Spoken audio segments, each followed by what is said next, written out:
So using vectors to solve geometrical problems.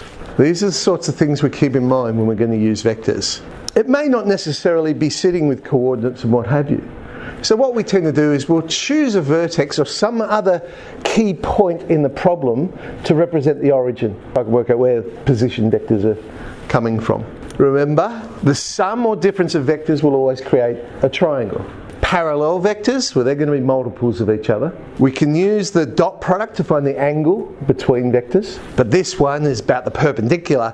That specific one is when the dot product is equal to 0. And if ever you need to work out what a vector is, remember head minus tail. So head minus tail will tell you what that vector is. So let's prove that the diagonals of a rhombus are perpendicular. Alright, I'll draw up a rhombus and I'll just call one of the vertices O. So, okay, I'll make that the origin. So my rhombus is OABC. Now what I do then is I name the vectors that are coming from that. So I've got OA, well I'll call it A, OC, I'll call it C. So they're the two vectors. I want to prove something about the diagonals. So our diagonals would be OB, well that's going to be A plus C, and the other diagonal, AC, or I could have called it CA, it just depends on the direction of the vector. So in my case, I've called it C minus A. I want to prove these are perpendicular. So if I can show that the dot product of these two vectors are 0, I have A plus C dot C minus A. Well, there's that difference of two squares. I mean, I've got it as A plus C, but A plus C is the same as C plus A. So I know that's going to be C dot C minus A dot A, which is the magnitude of C squared minus the magnitude of A squared. But remember, this shape is a rhombus. So I know the magnitude of A and the magnitude of C is the same. Therefore, my dot product is 0. So they've got to be perpendicular. Here's another theorem we're very familiar with, and yet another way of proving Pythagoras' theorem. I'm sure you've seen many ways over the years of how you can do it, but we're going to do it with vectors. I'm going to make the right angle, that vertex, the origin for my one, so OAB. Again, I'll name OAA and I'll name OBB. Now we know it's a right angle triangle, so in this case I know that's 90 degrees. The third vector there I haven't named yet, so that'll be B minus A, I'll call it. Again, I could have just as easily called it A minus B if I had the vector going in the other direction. So what is OA squared plus OB squared? Well, it's the magnitude of A squared plus the magnitude of B squared. Not much more I can do with that. Well, what about AB squared? Because essentially if I can show these things are equal, I've just proven Pythagoras' theorem. Now, AB squared is the magnitude of B minus A squared, but that is the same as finding the dot product of itself. So that's B minus A dot B minus A, which will be B dot B minus 2A dot B plus A dot A. Okay, it's just like expanding out the perfect square, but remember it's not multiplication, it's the dot product. So we have dots in there. We know OA is perpendicular to OB, because we said it's a right angle triangle. So I know A dot B is 0. That leaves me with the B dot B plus the A dot A, but that is the magnitude of B squared plus the magnitude of A squared. So yes, they are equal. We've proven Pythagoras' theorem. This one's a little bit more interesting. We have a quadrilateral ABCD. P, Q, R and S are midpoints of all those different lines. If I was to join up those 4 points, what sort of quadrilateral will I get, is the question.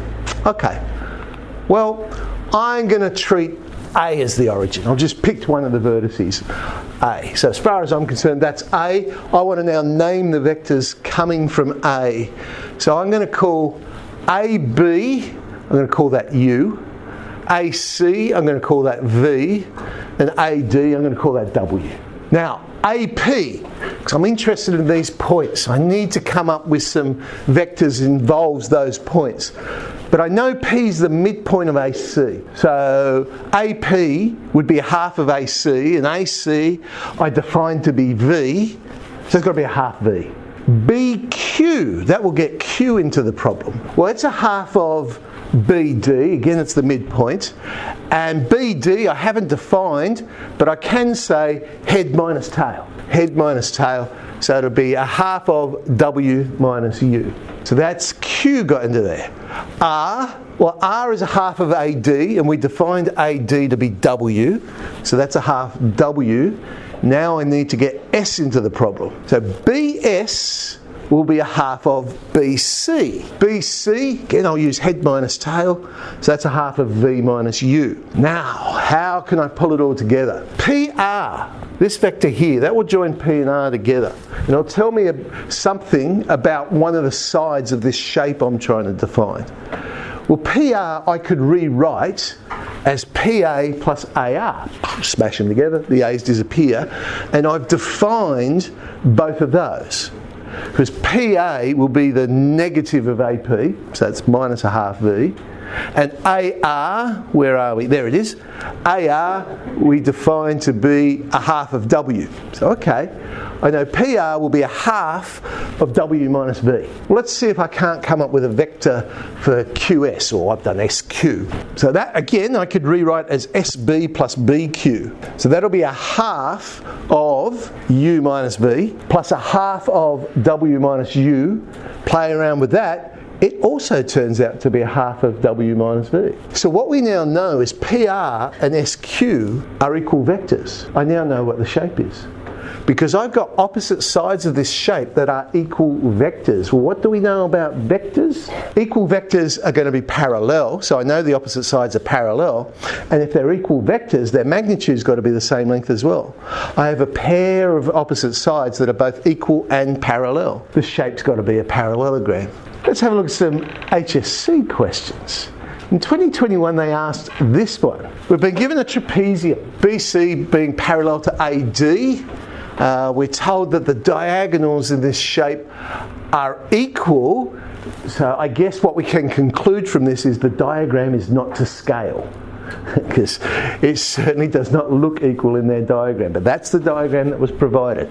If they've told us it's equal, despite what it looks like, we will, okay, they are equal. Now, they've defined some vectors for us already. So AB is going to be the vector A, BC is going to be the vector B, AD is equal to some constant times BC, where K is bigger than 0. Well, let's look at that. Well, yes, certainly one has to be a multiple of the other because they're parallel to each other. But this is what we have to show, this wonderful expression. Now, what it's useful for, I have no idea. But that's what they wanted us to show, this expression. How am I going to do that with all the information that I've been given? Well, look, they've really just given me this information that the magnitude of AC is equal to the magnitude of BD. So let's come up with vectors for those two sides. AC, how could I write AC in terms of what I've been given? Well, AC is AB plus BC. I could smash those together, and they told me that AB was A and BC was B.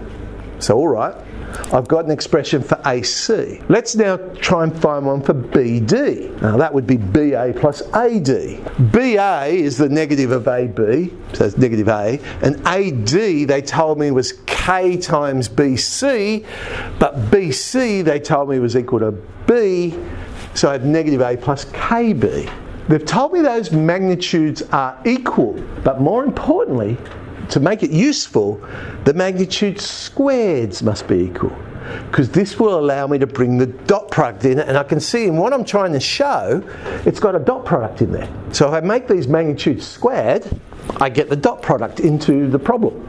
A plus B dot A plus B is equal to KB minus A dot KB minus A. Let's expand those out. I've gone straight to the magnitude of A squared. I suppose technically I should have written A dot A first of all and then gone to the magnitude of A squared. But anyway, there's my expansion when I expand both of those sides out. And this is where I'm trying to head to. Can I now manipulate this? Well, look, it says equals 0, so it kind of makes sense to bring everything to the left-hand side and then see if I can play around with that left-hand side. So if I bring everything over, the magnitude of A squared, that just cancels out, that's good. But I'll end up with 2k plus 1 A dot B plus 1 minus k squared magnitude of B squared equals 0. Not quite. what they want us to show. I could rewrite 1 minus k squared as the difference of two squares. I now have a common factor of k plus 1 in this equation. I can divide by that, because remember, we know k is bigger than 0. So there is no way that k plus 1 could equal 0. Therefore, it's perfectly okay to divide both sides by k plus 1. I am not dividing by 0. And I'm now left with the expression that they asked me to show. And there it is. Again, as I say, I have no idea the significance of this relationship we've just proven, but that's what they asked us to prove. 2022, they had this one. So 3 different points, A, B and C, are on a circle. Again, they've defined them for us nicely. The centre of the circle is O, so our vertex if you like. OA is A, OB is B, OC is C, and amazingly, OH is H. But they've told us a bit more about H. H is actually going to be equal to A plus B plus C. Okay. We have to show that the vector BH and the vector CA are perpendicular. Well, let's get an expression for BH. Best I can do, head minus tail, H minus B. CA, again, head minus tail, A minus C. Now we want to show they're perpendicular. Well, in other words, let's try and show that this dot product is equal to 0. That's essentially what I'm trying to do. Expand this out. But before I do, H. We had some extra information about H. Remember, it was A plus B plus C. So actually, I can tidy up this H minus B. It is A plus C. Now it's the difference of two squares, A dot A minus C dot C, which is magnitude of A squared minus magnitude of C squared. But remember, we're dealing with a circle here. Those things are equal because they're both the radius of the circle. So yes, it's equal to 0. Therefore, those vectors are perpendicular. A, D then.